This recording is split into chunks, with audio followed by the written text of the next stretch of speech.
Funding for NJ Spotlight News provided by RWJ Barnabas Health.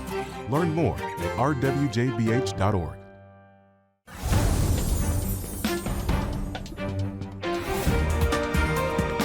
From NJ PBS Studios, this is NJ Spotlight News with Brianna Venozzi.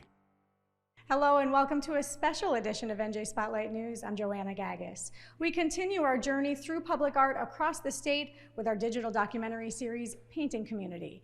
This episode explores a newer community art program called The Golden Life, which celebrates women who live and work in the city, spotlighting their joy, pride, and resilience. Let's take a look. You have to stop thinking that Newark is the boogeyman of New Jersey. Stop.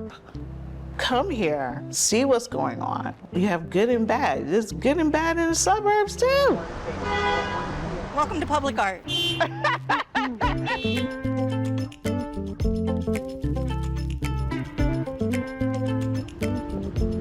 Newark has such a long history as a creative city, and to be able to make that visible and put it as big as we can on a wall is a really special thing. We're all one community, all working together. And that's important in this day and time. There's a lot of stigma associated with Newark. People kind of go into like certain situations or areas or communities with this preconceived notion. What you need to do is appreciate the people who are there and acknowledge them. The more I did that, the more I felt connected, which is kind of odd coming from somebody who's like from Brooklyn, but I felt like I was home because I was seen as an artist. In some ways, it feels like the biggest small town, particularly within the art scene. It's a really special place to be. I'm a photographer, and Armisi is a painter. We were friends first. We worked together, and I feel like she's somebody that saw strength in me. Mm-hmm. My work is straight about women, period and stop. Women of color portrayed in positions of divinity. I entered this muralism public art space, originally documenting graffiti and street art. The first mural that I was brought into as a lead artist was with Armisi on The Golden Life, so it's a really special thing. Everything changed all at once, and I took on a new role. Now, in addition to an educator and a photographer, I'm also a public artist. A lot of murals are very prescribed. Like, these are the themes that you have to address in a mural. When this opportunity came along, I was like, can I do whatever I want? Mm-hmm. And they were like, yes. And I was like, really? I said, so I can do a mural that's strictly about women of color and girls, mm-hmm, and use this color scheme and put nimbuses behind them? They're like, yes. I was like, Rachel. It was almost like a dream come true. She's seen my work, I saw her work. I was like, this is a no-brainer here. We are aligned on our vision and the underlying meaning behind things. Mm-hmm. You make me. I know. Get me off the clip. I can't look at you. Such a sweetheart. Because it is a high-trafficked area, the mural site was identified by the city of Newark as in need of beautification and safety and cleanup.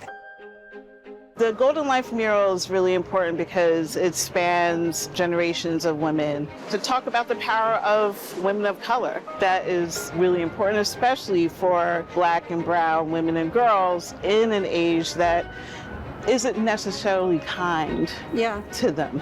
And we combined both high-resolution prints and painted elements to create this multi-facade installation.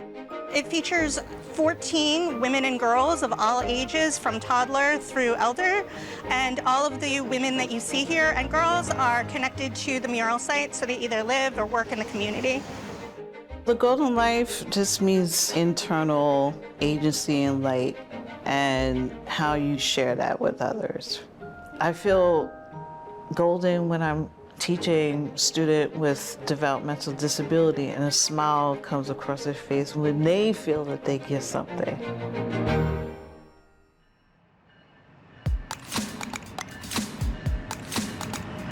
Because this is an area that is so well used and has been neglected for so long, we wanted to highlight real lives of real women and really center their contributions and make people aware of how special ordinary people are. The people in our mural are wearing regular clothes. They're not posed specifically. They were prompted with a couple of questions about what makes your life golden, when do you feel the best? And then my job as the photographer was to try to capture that feeling, that emotion in the portrait. We wanted to highlight the beauty in the everyday and the radiance of the everyday. And that's intentional. We could have honored historical people, famous people, and we didn't want that. We wanted real people who would get to see themselves. And I think it's our way of countering the hate and division that we seem inundated by these days. So we're gonna put it up in the wall, 12 feet tall, as tall as we can, Ladders, as tall as we can scissor do. lifts. Yep. How can we say it's okay to be who you are? Embrace your golden side. Embrace the warmth and the power of that in yourselves. The nimbus is one of those kind of universal symbols that highlight saints or people who are of higher stature. If you look at religious paintings, they usually denote saints or gods. And I wanted to include this in the mural because it's connected to my personal work and how I talk about the power and the divinity of Black and brown women. This is how I perceive my Blackness and the trials and tribulations and the joys of being a Black woman. We're very passionate about what we do and how we serve the community. So accessibility is really important to both of us. We both work with students who are disabled. We thought it was important to try to get everybody that we could in the mural. My philosophy on access is that when you make something inclusive for one population, it becomes more inclusive for all populations. The photos were taken during our workshop, which was at Newark Public Library, and it was open to anybody who wanted to come and participate. A local young girl, Zora Stover, she's blind. I talked to her about the prompt, which was, what makes you feel golden? And she had this look on her face and she just looked to the light and she said, I can feel the light on my face. And this is the moment that we captured here. This one will live in my memory as the peak moment of creating the golden life. My absolute favorite detail is the text written on Zora's cane. As I was prepping the photos to be enlarged, I noticed that there were words here. And it says, live the life you want. It was an element that was unplanned, but really captured the spirit of the mural.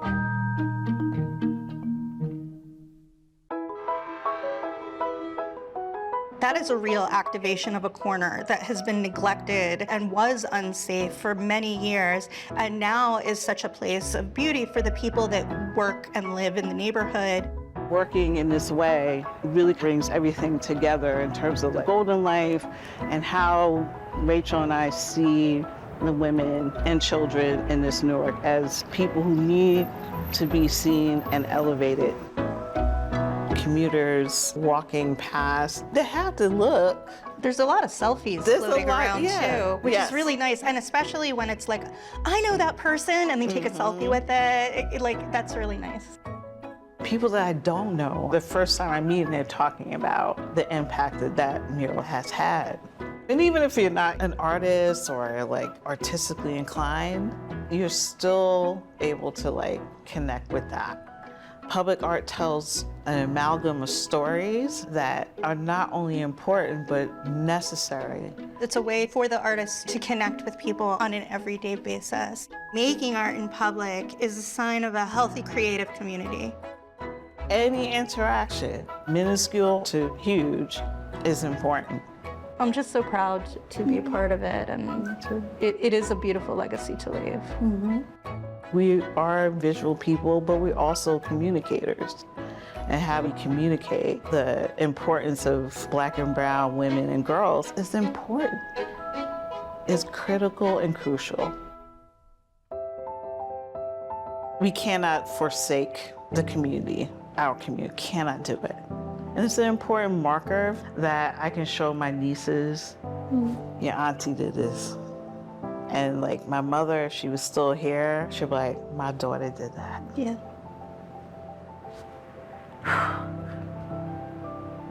I wish she was there. I wish she was there to see it. The mural is about the women, but it's also about the mothers that can't be here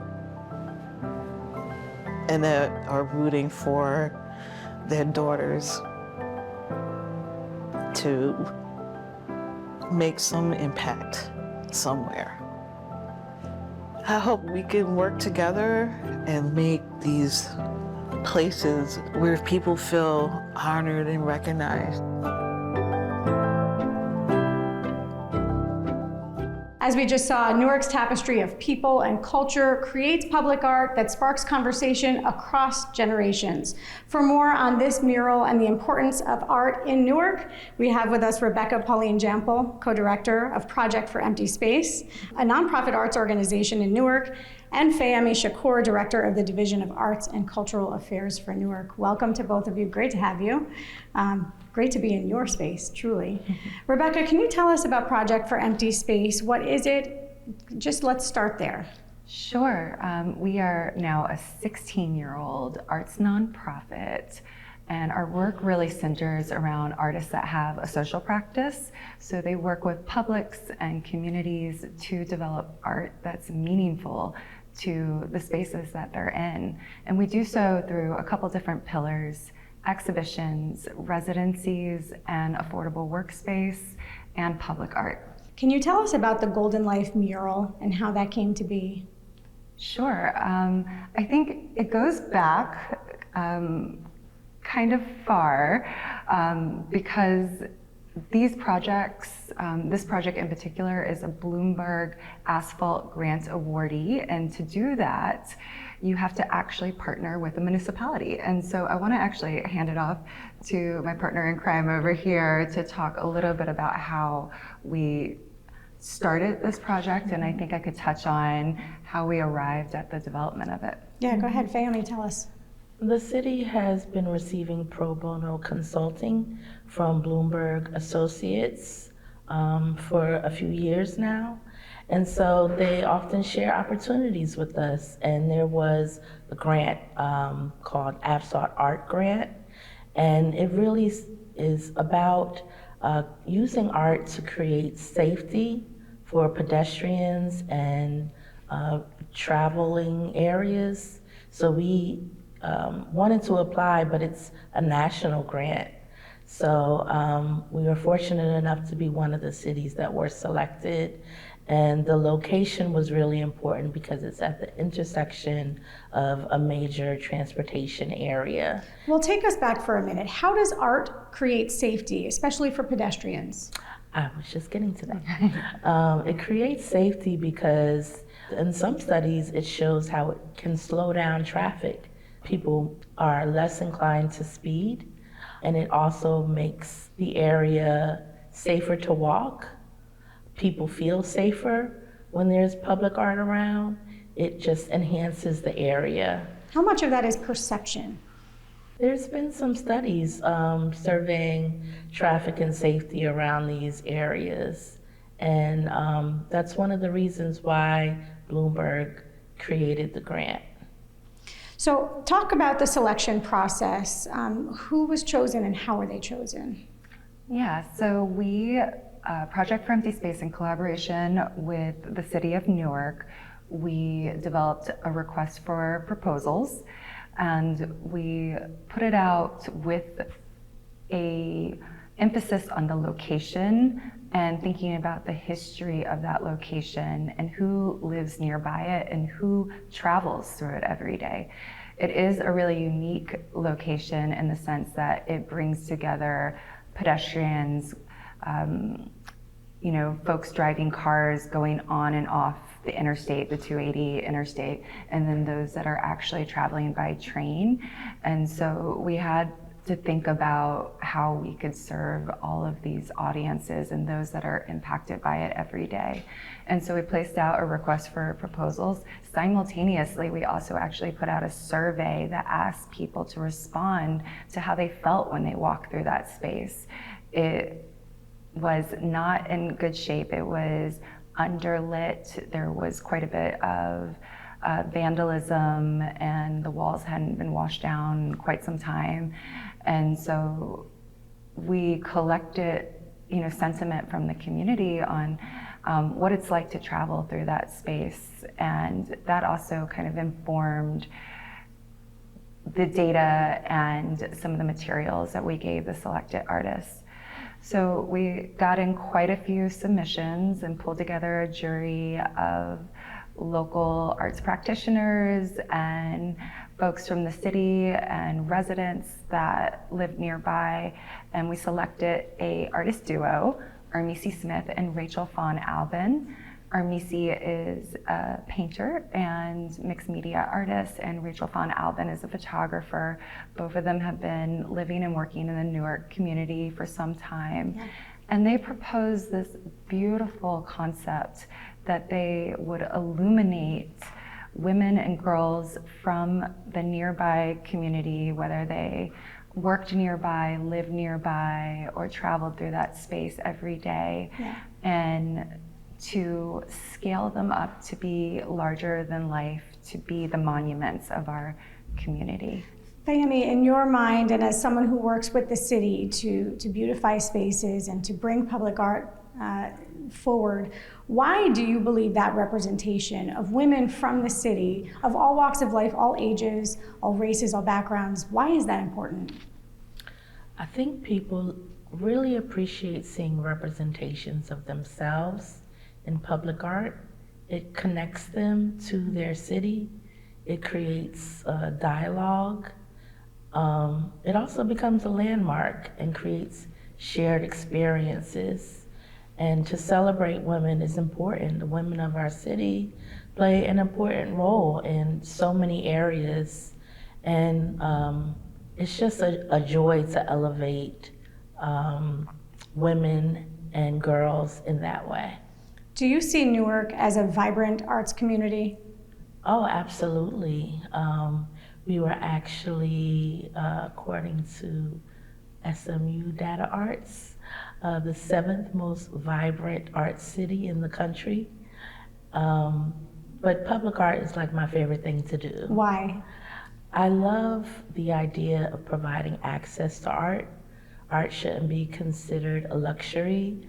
I love the idea that if someone's having a rough day, maybe one day they walk by a mural and find inspiration or joy or beauty.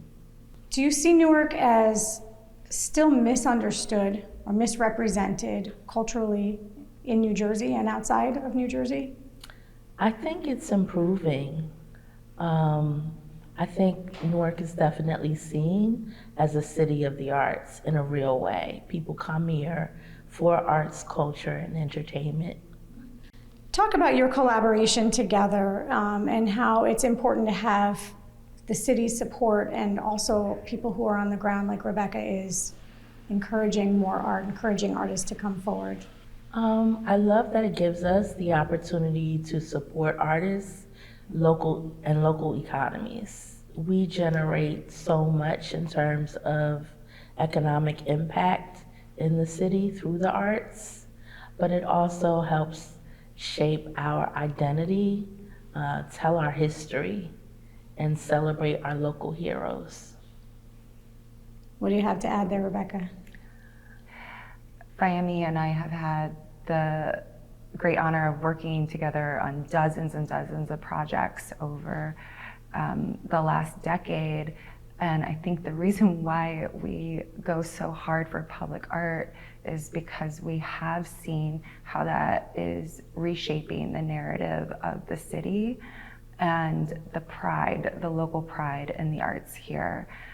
There is a street just a few blocks away from here, Treat Place, where in 2018, it was a back alleyway to one of our main corridors, and nobody would even walk down that street.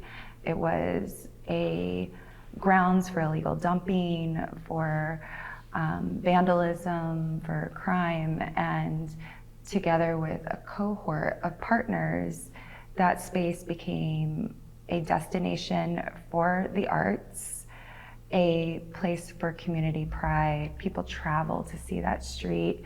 They take photos, they film music videos, family portraits, promote their businesses, throw block parties. We've seen real results in how public art can advance and better a space for everybody. We're sitting among some beautiful art right here. Can you tell us what the plan is for this? This isn't just artwork on a wall, right? This is a mock-up. What can we expect? So this is a mural that was commissioned by FIAME's department, the Division of Arts and Cultural Affairs at the City of Newark. And it is a mural that is created in collaboration with a local developer who has a beautiful retainer wall facing McCarter Highway. Similar to the Golden Life, we created an RFP that we put out to the public, and an artist, Irene Lernadaki, she submitted this beautiful proposal to create the Newark skyline with cultural fabrics very present in the Newark community here. So what you see here is a collage of all of us through the lens of fabric.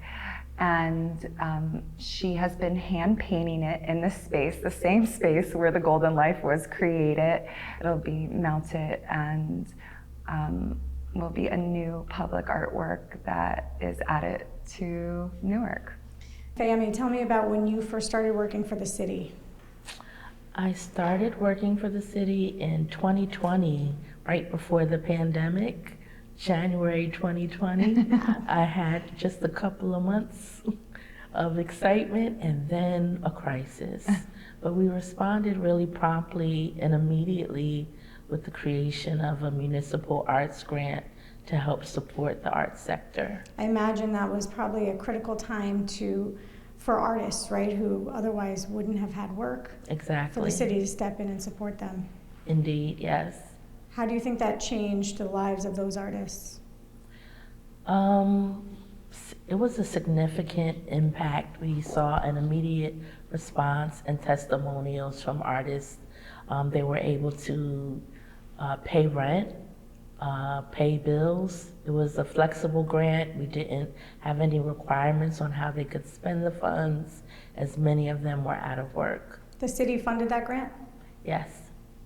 Do you have artists who you know benefited from that? Yeah, almost every single artist in this building. So above us, there's 65 artist studios, and each one of them, because they're either a resident or they have a studio here in Newark, qualify to apply to the Creative Catalyst.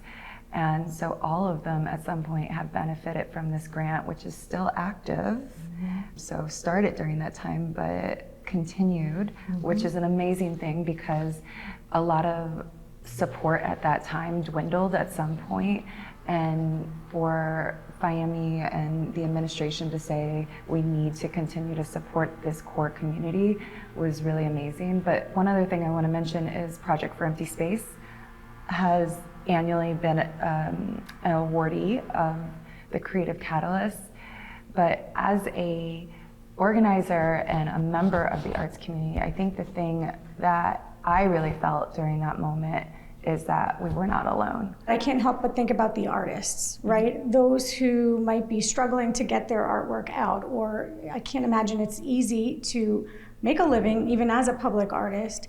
How do you support them? How do you encourage their growth, their expansion of their careers? I'll let Rebecca take that. Sure. Here at Project for Empty Space, our work is about the artists. Artists are perhaps, unrecognized. People see a piece of art, they love it, but there's somebody behind that work, somebody that is a true stakeholder in the city and who is contributing to the space that we want to live in. Artists are some of the greatest economic factors of this city, in addition to them bringing beauty into our spaces and encouraging visitation and to stay and to eat in our local restaurants or to stay in our hotels. They also are, homeowners and rent studio space in downtown Newark. And it's our job here at Project for Empty Space, in collaboration with our partners, to recognize that, to talk about the artists before we talk about the art, and to ensure that they're resourced. Another project that was quite significant is the Harriet Tubman Monument. It really gave us ways to reimagine public art, but also tell Harriet Tubman's story as it also relates to Newark and the Underground Railroad network and slavery in the state of New Jersey. It was very educational for our community and a celebratory moment when we were able to open that up to the public. In one word, what does art mean to you? Joy. Oh, that one is so good. Belonging. All really, really important discussions to be having here in the city of Newark and beyond. Rebecca Pauline Jample, Fayemi Shakur, I can't thank you both enough. Doing great work here. Thank you. Thank you. Thank you. That's going to do it for us. You can check out the full Painting Community documentary series at pbs.org. I'm Joanna Gagis. For everyone here at NJ Spotlight News, thanks for being with us. We'll see you next time. NJM Insurance Group, serving the insurance needs of residents and businesses for more than 100 years.